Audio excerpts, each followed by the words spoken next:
Hi hello welcome to Arcus N Media. ప్రతిరోజులాగే ఈరోజు కూడా ఒక ఇంటర్వ్యూతో మీ ముందుకు వస్తున్నాను. కాకపోతే ఇంటర్వ్యూ ఎవరిది అంటే వెనుకున్న ఫ్లెక్స్ చూస్తే అర్థమైపోద్ది. ఏం లేదు, మన ట్రాఫిక్ పోలీసులు మనల్ని ఆపినప్పుడు మెయిన్గా అడిగేది ఆ లైసెన్స్, ఆర్సీ.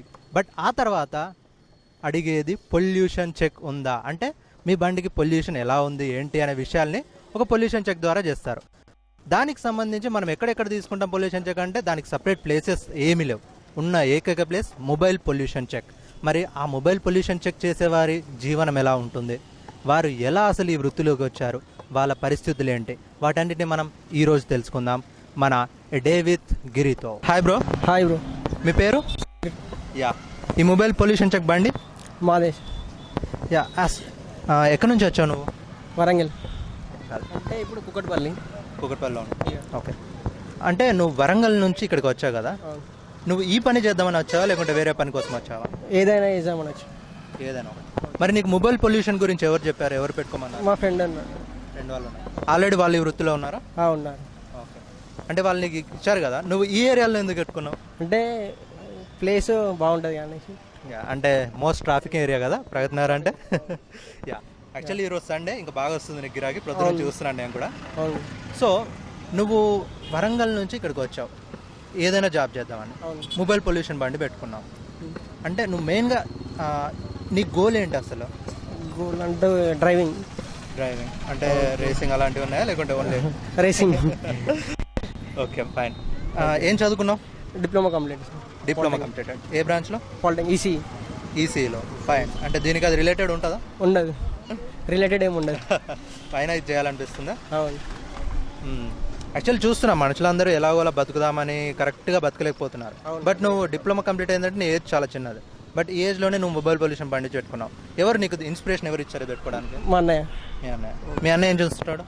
ఇదే వెహికల్ ఉంది, ఇంకొకటి ఇంకోటి. ఫ్యామిలీ రెడీగా మొబైల్ పొల్యూషన్కి. సో రోజుకి ఎన్ని బండ్ల వరకు వస్తాయి?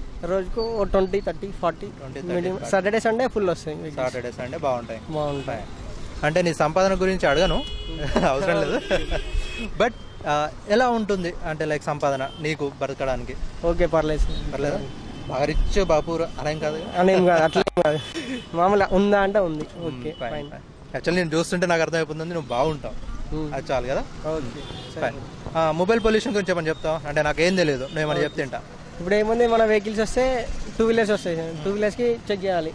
ఫస్ట్ అది ఉంటాయి, వెహికల్కి పైప్ పెట్టేసేయాలి. పైప్ పెట్టి చెక్ చేయాలి.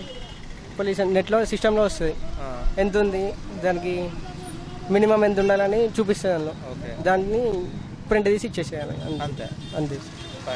ఎంత ఇది కాస్ట్? ఎంత కాస్ట్? 2 వీలర్కి వచ్చేసి 50 రూపీస్. కార్స్ అయితే 80 రూపీస్. Okay, fine. అయితే ఆ రోజుకు 20-30 అంటే నువ్వు బాగానే మంచిగా ఉంటున్నావు అనమాట. అంటే ఈ బండ్లు మీకు ప్రొవైడ్ చేస్తారా లేకుంటే మీరే కొనుక్కుంటారా? లేదు, మేమే కొనుక్కుంటాం. బండి నీదే కొనుక్కున్నావు? ఓనా ఇది నీది? మీ అన్నది అంటే మీదే? ఇంకేమి, వావ్. సో ఈ బండి లేకుండా ఎంతో మంది అన్ఎంప్లాయిడ్ తిరుగుతారు, వాళ్ళందరికీ నువ్వు ఆదర్శం అవ్వాలి మరి. Okay sir. Yeah, sure. Fine. అంటే బ్రో ఇది గవర్నమెంట్ రిలేటెడ్, ఆర్టీఏ, రెవెన్యూ. అంటే నువ్వు ఆ డిపార్ట్మెంట్కి ఏమైనా కట్టి తెచ్చుకోవాలి కదా? లైసెన్స్ ఉంటుంది కదా సార్ మనకి. లైసెన్స్ సపరేట్గా మొబైల్ పొల్యూషన్ చెక్ వాళ్ళకి లైసెన్స్ ఉంటుంది. ఆ లైసెన్స్కి ఎలా అప్లై చేసుకున్నారు? అంటే అది అన్నయ్య చేసిండు, మనకి తెలియదు. ఓకే, అంటే నువ్వు జస్ట్ దీంట్లో వర్క్ అన్నమాట, అంతేనా? అంటే నువ్వు మీ అన్నయ్య కలిసి జాబ్ ఇస్తున్నారు. So you are the one employee here. అవును. Like good. అంటే నువ్వు లైసెన్స్ తీసుకున్న తర్వాత మళ్ళీ మన గవర్నమెంట్కి దీంట్లో వచ్చిన రెవెన్యూ ఇస్తావా? ఇస్తాను. ఉంటుంది కదా సార్. అంటే లైక్ పర్సెంటేజ్ పరంగా ఉంటుందా లేకపోతే ఎలా? పర్సెంటేజ్ ఉంటుంది. తెలంగాణలో ఎంతో మంది నిరుద్యోగులు ఉన్నారు, అది ఇది అంటున్నారు. కాకపోతే సొంతంగా ఎంప్లాయ్మెంట్ చూసుకొని వాళ్ళు ఎదుగుతున్నారు చూడండి. అలాంటి వాళ్ళు ఉన్నారు మనతో సుధీర్ లాగా. సో సుధీర్ లాగా మీరు కూడా ఎదగచ్చు. ఊరికే మనకు ఉద్యోగం లేదు అది ఇదని ఫీల్ అవ్వకుండా ఎదగడానికి ట్రై చేయండి. నేను మీ Giri, a day with common celebrity.